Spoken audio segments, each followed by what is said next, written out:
லட்சுமினா அன்பு வணக்கங்கள். இப்போ நம்ம பார்க்க போகிறது பார்த்தீங்கன்னா ராகு கேது பயிற்சி பலன்கள் எப்படி இருக்க போது விருச்சிக ராசி. ஸோ விருச்சிக ராசிக்கு இந்த ஒரு 1.5 ஆண்டுகள் வந்து எப்படி இருக்கும். கேது வந்து ராசியிலே வந்திருக்காருங்க. ஸோ எந்த மாதிரி குணநலன்கள் எந்த மாதிரி மாறும். ஏற்கனவே வந்து நீங்கள் கோவக்காரு. ஸோ உங்களுக்கு வந்து கேது வரும்போது என்ன நடக்குதுங்கிறத பார்ப்போம். ஸோ மெயினாக வந்து இதில் வந்து பார்த்தீங்கன்னா கணவன் மனைவி உறவில் வந்து பார்த்தீங்கன்னா அந்த 7ல் உள்ள ராகு வந்து பார்த்தீங்கன்னா அதீதமான பேராசைகள் கொஞ்சம் வந்து டென்ஷன்ஸ் உருவாக்கும். அது மட்டும் இல்லாமல் பார்ட்னர்ஷிப் சம்பந்தமான விஷயங்களையும் வந்து கொஞ்சம் ஜாகிரதை எந்தெந்த வகையில் வந்து இது பாதிக்குங்கிறத பார்ப்போம். ஸோ கணவன் மனைவி உறவில் வந்து சரி, பார்ட்னர்ஷிப்லையும் சரி, வெளி வட்டார பழக்க வழக்கங்களையும் ஃபர்ஸ்ட் வந்து பார்த்தீங்கன்னா முதல் 4 மாதங்கள் நீங்கள் வந்து கரெக்டாக கணக்கு வச்சுக்கோங்க. எப்படின்னா செப்டம்பர் 22ஆம் தேதியிலேருந்து ஒரு 4 மாதங்கள் வந்து செவ்வாயோட சாரத்தில் வந்து ராகு போகிறார். ஸோ அப்போ இப்படி என்ன நடக்கும் அப்படின்னும் போது உங்களுக்கு வந்து 6. ஸோ 6ஆம் அதிபதியாக இருக்கிறனால வந்து கடன்கள் சம்பந்தமான விஷயங்கள் வந்து கொஞ்சம் டென்ஷன் வருவதற்கான வாய்ப்புகள் இருக்குது. வேலையில் வந்து ரொம்ப ஸ்ட்ரெஸ் வருவதற்கான வாய்ப்புகள் முதல்ல இருக்குங்க. அதுதான் ரொம்ப மேஜராக போகும் முதல் 4 மாதங்கள். ஸோ அதில் வந்து கொஞ்சம் உஷாராக இருக்கணும். மற்றபடி வந்து இந்த 4 மாதங்களில் வந்து எங்கேனாச்சும் வெளியில் சண்டை நடந்ததுன்னா அதை போய் நான் விலக்கி விட்றேன் அது இதுன்னு சொல்லி போகாமல் இருக்குது ரொம்ப ரொம்ப நல்லது. ஏன்னா நீங்கள் அந்த மாதிரி விலக்கி விட போனீங்கன்னா அதனால் வந்து பிரச்சனைகள் வருவதற்கான வாய்ப்புகள் இருக்கிறதுனால கொஞ்சம் பார்த்து நடந்துக்கிறது ரொம்ப ரொம்ப நல்லதுங்க. ஸோ அதுதான் மெயினாக பார்க்கணும். அதுக்கப்புறம் என்னென்ன நடக்கும் அப்படின்னா உங்களுக்கு வந்து சந்திரனுடைய சாரத்தில் வந்து அடுத்த ஒரு 8 மாதங்கள் ஃபர்ஸ்ட் வந்து நான் சொன்னது வந்து 4 மாதங்கள், அதுக்கப்புறம் 8 மாதங்கள் இல்லை எப்படி இருக்கும் அப்படின்னா அந்த 8 மாதங்கள் வந்து சந்திரனுடைய சாரத்தில் போகும்போது விருச்சிகத்துக்கு வந்து பார்த்தீங்கன்னா அது வந்து ஒரு பாதகஸ்தான அதிபதின்றனால வந்து கொஞ்சம் உஷாராக இருக்கணுங்க. அதுவும் பார்த்தீங்கன்னா ஏன்னா வந்து கணவன் மனைவி நடுவில் வந்து பார்த்தீங்கன்னா நிறைய கருத்து மோதல் சந்தேகங்கள் வருவதற்கான வாய்ப்புகள் இருக்குது. அதனால் வந்து அதை தவிர்த்துருங்க மெயினாக. மற்றபடி வந்து வேறு ஒன்றும் பெரிய ப்ராப்ளம் வரப்போகிறதில்ல. அதுக்கப்புறம் சூரியனுடைய சாரத்தில் போகும். சூரியனுடைய சாரம் வந்து தொழில் சார்ந்த விஷயங்கள் மூலியமாக கணவன் மனைவி பார்ட்னர்ஷிப் இந்த மாதிரி விஷயங்கள் வந்து கொஞ்சம் டென்ஷன் வரும். அது மட்டும் இல்லாமல் உங்களுடைய மனைவியுடைய மாமியார், அதாவது உங்களுடைய மாமியார் சம்பந்தமான விஷயங்கள் வந்து நிறைய கருத்து பேதங்கள் வரும். ஸோ அதில் மட்டும் கொஞ்சம் உஷாராக இருந்தால் போதும். இதுதான் ராகு பண்ண போகிறதுங்க. கேது என்ன பண்ணும். கேதுன்றது பார்த்தீங்கன்னா கெட்ட கிரகம் கிடையாதுங்க. ஸோ ராகுன்றனாச்சும் கொஞ்சம் அரகன்சி இருக்கும். கேது வந்து அந்த மாதிரி விஷயங்கள் எதுவுமே பண்ணாதுங்க. அது என்ன பண்ணும் கேதுங்கிறது வந்து திருத்துற கிரகங்க. நீங்கள் வந்து இதுவரை வந்து வாழ்நாளில் பண்ணுற தவறுகளை நீங்கள் இந்த விஷயத்தில் தப்பு பண்ணியிருக்க அப்படிங்கிறது வந்து சொல்லி கொடுக்கறது தான் கேதுங்க. ஸோ அவர் வந்து என்ன பண்ணுவார் அப்படிங்கிறது தான். ஸோ கேது வந்து பார்த்தீங்கன்னா உங்களுக்கு வந்து முதல் ஒரு 8 மாதங்கள் வந்து பார்த்தீங்கன்னா புதனுடைய சாரத்தில் போகிறார். ஸோ என்ன பண்ணுவார்னா அது வந்து உங்களுக்கு 11ஆம் ஸ்தானம் மற்றும் 8ஆம் ஸ்தானம் போது பேராசையை தூண்டி விடுவார். ஸோ அதுதான் மேஜருங்க. ஸோ நம்ம வந்து அதீதமான பேராசை, நிறைய வந்து நண்பர்களை கூட்டிக்கிட்டு அப்படி இப்படி சுத்தராளாக இருந்தீங்கன்னா கொஞ்சம் ஜாகிரதையாக இருந்துக்குங்க. ஸோ அதுலலாம் வந்து உங்களுக்கு வந்து கொஞ்சம் பிரச்சனைகள் வருவதற்கான வாய்ப்பு இருக்கனால அந்த மாதிரி விஷயத்தில் வந்து நீங்கள் கொஞ்சம் கரெக்டாக இருந்துட்டீங்கன்னா மற்றபடி எல்லாமே சிறப்பாக வருங்க. ஸோ அதுதான் ரொம்ப மேஜராக பார்த்துக்கணும். மற்றபடி வந்து பார்த்தீங்கன்னா உங்களுக்கு வந்து அதுக்கு அடுத்தது வந்து பார்த்தீங்கன்னா உங்களுக்கு சனியுடைய சாரத்தில் வந்து ஒரு 8 மாதங்கள் போவார். நீங்கள் கணக்கு வச்சுங்க. செப்டம்பர் 22 ஸ்டார்ட் ஆகுது ஒரு பேப்பரில் எடுத்து ஃபஸ்ட்டு வந்து 8 மாதம் சொல்லிட்டு அதுக்கு அடுத்த 8 மாதங்களில் வந்து என்ன மாதிரி விஷயங்கள்னா சனியுடைய இதில் வந்து பார்த்தீங்கன்னா உங்களுக்கு வந்து 8 மாதங்கள் வந்து பார்த்தீங்கன்னா 3, 4 அதிபதியாக வருவாருங்க. ஸோ 3, 4 போது சொத்துக்கள் சார்ந்த விஷயங்கள், தாயாரோட உடல்நலம் சார்ந்த விஷயங்கள் வந்து ரொம்ப கவனமாக இருக்கணுங்க. ஸோ அந்த மாதிரி விஷயங்களும் கொஞ்சம் டென்ஷன் வருவதற்கான வாய்ப்புகள்லாம் இருக்குங்க. ஸோ இதுதான் வந்து மேஜராக வருது. அதுக்கப்புறம் குருடைய சாரத்தில் வந்து ஒரு 2 மாதங்கள் போங்க. ஸோ குரு வந்து பார்த்தீங்கன்னா உங்களுக்கு 2, 5 அதிபதி வேலை செய்கிற இடத்துல வந்து கொஞ்சம் டென்ஷன் வருவதற்கான வாய்ப்புகள் இருக்குது. குழந்தைகள் விஷயத்தில் கொஞ்சம் கவனமாக இருக்கணும். ஸோ இதுதான் மேஜராக வரப்போகுது. ஸோ இதை வந்து நம்ம கரெக்ட் பண்ணிக்கிட்டானால எல்லாமே மேக்ஸிமம் கிளியர் ஆகிடுங்க. மேஜராக வந்து இன்னொரு வாட்டிக்கு நான் கிளியராக சொல்லிடுறேன் இதில் கவனமாக இருக்கணும். மேஜராக வந்து பார்த்தீங்கன்னா நீங்கள் வந்து கணவன் மனைவி உறவில் வந்து ரொம்ப கவனமாக இருக்கணும். பார்ட்னர்ஷிப் சம்மந்தமான விஷயங்களும் கவனமாக இருக்கணுங்க. அதுக்கப்புறம் பார்க்க போனால் கொஞ்சம் வெளிநாட்டில் இருக்கவங்களுக்கு வந்து பார்த்தீங்கன்னா கொஞ்சம் வந்து தர்ம சங்கடங்கள் வரும்.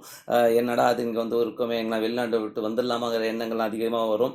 ஸோ இதெல்லாம் வந்து யாருக்கு வரும்னா ராகு கேது பயிற்சியில் வந்து மெயினாக பார்க்க வேண்டிய வந்து எல்லாருமே பாதிக்கப்படுவார்கள், எல்லாருமே பாதிக்கப்பட மாட்டாங்க. ஏன்னா வந்து இதெல்லாம் நம்ம வந்து சொல்கிறதுக்கு முன்னாடி க்ளீனாக சொல்லிடுறோம். அவங்களுக்கு தசா புத்தி அந்தரங்களில் ராகுடைய தொடர்பு இருக்கணும். அந்த உங்களுடைய தசாநாதனுடைய ராகு கேதுவனுடைய தொடர்பு, அதாவது உங்களுடைய சப்போஸ் சுக்கிர தசை நடக்குதுன்னு வச்சுப்போமே, அதில் வந்து ராகுடைய ஸ்டாரில் போகுதுங்க அப்படிங்கிற மாதிரி விஷயங்கள் அந்த சாரம் சொல்லுவோம். ஸோ அந்த மாதிரி சாரத்தில் போகும்போது தான் பாதிப்பு வரும் மாதிரியே. மற்றபடி வந்து எல்லாருக்கும் பாதிக்கும்லாம் சொல்லவே முடியாதுங்க. ஸோ அப்படி பாதிக்கிறதுனா எல்லாத்துக்கும் மொத்தமாக பாதிக்கும். ஸோ அந்த மாதிரி பாதிக்கிறதுக்கான வாய்ப்புகள்லாம் கிடையாது.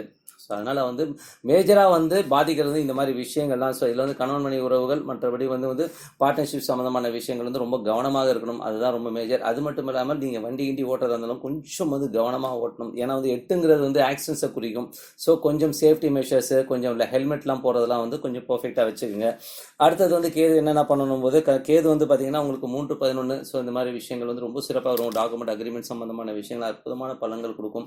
ஸோ அதில் நல்ல லாபங்கள் கிடைக்கும். ஸோ கேது வந்து அந்த ஒரு விஷயத்தில் வந்து ரொம்ப சூப்பராக கொடுத்தாலும் சொத்துக்கள் விஷயங்கள் விற்கணுன்ற விஷயங்கள்லாம் வந்து விற்கிறதுக்கான வாய்ப்புகளும் நல்லாவே இருக்குங்க. பட் இருந்தாலும் கொஞ்சம் ஜாக்கிரதையாக இருக்கணும், அதுதான் விஷயமே. மற்றபடி வந்து பார்த்தீங்கன்னா வேலை செய்கிற இடங்கள் வந்து ரொம்ப கவனமாக இருக்கணும். கேது சொல்கிறது வந்து வேலை செய்கிற இடத்துல ரொம்ப கவனமாக இருங்க. மற்றவங்கிட்ட பேசுகிறதுல வந்து கொஞ்சம் ஜாக்கிரதையாக இருக்கணும். கடன் வாங்கும்போதும் கொஞ்சம் ஜாக்கிரதையாக இருக்கணுங்க. வம்பு வழக்குகள் கொஞ்சம் அடிதடி இந்த மாதிரி போகிற பார்ட்டியாக இருந்தால் கொஞ்சம் ஜாக்கிரதையாக இருக்கணும். ஏன்னா வந்து சட்டத்தினால் நீங்கள் தண்டிக்கப்பட வேண்டிய சூழ்நிலைகள் ஏற்படும். ஸோ இதுதான் வந்து கேது சொல்கிறதுங்க. ஸோ மற்றபடி வந்து எல்லாமே சிறப்பு தான். மற்றபடி பரிகாரங்கள் என்னன்றதை பார்ப்போம். ராகு கேது பேச்சில் வந்து ராகுவின் பரிகாரங்கள் என்னென்ன பண்ணலான்னு பார்ப்போம். ஸோ ராகு கேது பேச்சில் ஜென்ரல் பரிகாரம் என்னென்னா, ராகு வந்து பேச்சியாக இருப்பது ரிஷபராசிங்க. ஸோ பசுக்களுக்கு மாடுகளுக்கு வந்து அகத்திக்கீரை வாங்கி கொடுக்குறது ரொம்ப ரொம்ப சிறப்புங்க. ஸோ அந்த மாதிரி விஷயங்கள் பண்ணால் ரொம்ப சிறப்பு. ஸோ இது வந்து பண்ணாலே போதும். ஸோ இது வந்து ஜென்ரலான ஒரு பரிகாரம். இது நீங்கள் எப்பப்போ முடியுமோ உங்களுக்கு பிறந்த கிழமை அன்னைக்கு இது பண்ணுறது ரொம்ப ரொம்ப நல்லது. மற்றபடி வந்து பார்த்தீங்கன்னா ராகுல வந்து பார்த்தீங்கன்னா அக்டோபர்லேருந்து ஜனவரி வரை நான் சொல்கிறது எல்லாமே வந்து ராகுவின் பரிகாரங்கள். ஸோ ராகு திசை புத்தி அந்தரம் ஸோ இந்த மாதிரி திசை நடத்துகிறவங்களுக்கு வந்து கண்டிப்பாக இந்த பரிகாரம் வந்து யூஸ்ஃபுல்லாக இருக்கும். அதில் வந்து பார்த்தீங்கன்னா அக்டோபர்லேருந்து ஜனவரி வரை பார்த்தீங்கன்னா ஏழை எளியவர்களுக்கு வந்து பண உதவி செய்கிறது ரொம்ப ரொம்ப நல்லதுங்க. ஸோ கஷ்டப்படுறவங்க நமக்கு கூட இருக்கிறவங்களே வந்து நிறைய பேர் கஷ்டப்படுவாங்க.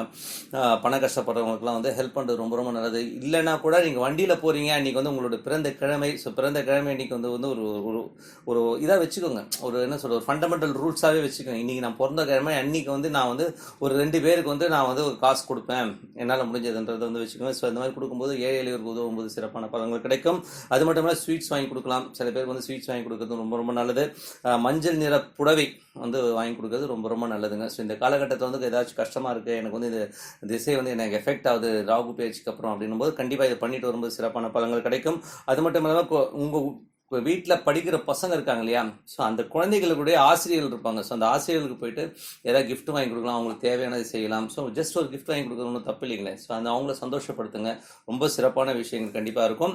அது மட்டும் இல்லாமல் அதுக்கு அடுத்தது பார்த்தீங்கன்னா பிப்ரவரிலேருந்து செப்டம்பர் வரை எப்படி இருக்கும் அப்படின்னு பார்த்தோம்னா, இந்த செப்டம்பர் வந்து பார்த்தீங்கன்னா பிப்ரவரிலேருந்து செப்டம்பர் வரை சின்ன சின்ன குழந்தைகள், ஸோ குழந்தைகளுக்கு வந்து இந்த பள்ளி பாட புத்தகங்கள் வாங்கி கொடுக்குறது, அவங்களுக்கு யூனிஃபார்ம் வாங்கி கொடுக்குறது, அவங்க வீட்டு பக்கத்தில் வந்து ஒரு கஷ்டப்படுற குழந்தைங்கனால அவங்க வந்து ட்ரெஸ்ஸஸ்லாம் எடுத்து கொடுங்க, பண்டிகைகளுக்கு அந்த குழந்தைங்களுக்கு ட்ரெஸ் எடுத்து கொடுங்க, அவங்களெல்லாம் ரொம்ப சிறப்பாக இருக்கும். அது மட்டும் இல்லாமல் இல்லை பச்சை பயிர் வந்து தானம் பண்ணுறது ரொம்ப ரொம்ப நல்லதுங்க. ஸோ பச்சை பயிர் வந்து தானம் வந்து ரொம்ப சிறப்பான ஒரு விஷயங்களெல்லாம் கொடுக்குங்க. ஸோ இது வந்து பச்சை பயிர் வந்து சுண்டல் ஆக்கிட்டு ஸோ நீங்கள் அந்த பிறந்த கிழமை அன்றைக்கி வந்து ஒரு விநியோகம் பண்ணலாம். ஸோ இது சிறப்பான பலன் கொடுக்கும். அது மட்டும் இல்லாமல் அக்டோபர்லேருந்து மார்ச் வந்து பார்த்தீங்கன்னா ரத்த தானம் செய்யலாங்க.